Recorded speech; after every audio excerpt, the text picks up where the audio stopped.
தமிழில் பெயர் பலகை வைக்காத கடைகளுக்கு விளக்கம் கேட்டு நோட்டீஸ் அனுப்ப சென்னை மாநகராட்சி முடிவு செய்துள்ளது.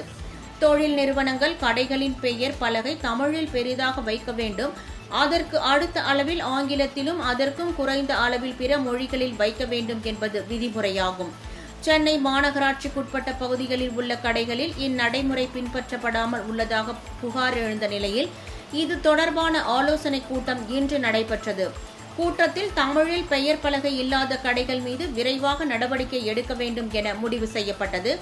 தமிழில் பெயர் பலகை வைக்காத கடைகளுக்கு முதலில் விளக்கம் கேட்டு நோட்டீஸ் கொடுக்க முடிவு செய்யப்பட்டுள்ளது என்றும் 7 நாட்களுக்குள் சரி செய்யவில்லை என்றால் அந்த கடைகளின் உரிமத்தை தற்காலிகமாக ரத்து செய்யலாம் என சென்னை மாநகராட்சி முடிவு செய்துள்ளது. அதேபோல் கோவை, மதுரை, திருச்சி, சேலம், திருநெல்வேலி உள்ளிட்ட முக்கிய நகரங்களில் தமிழில் பெயர் பலகை கட்டாயம் வைக்க வேண்டும் என்பதையும் அதை முறையாக பின்பற்றாத கடைகளின் மீது நடவடிக்கை எடுக்கவும் தமிழக அரசு அறிவுறுத்தியுள்ளது.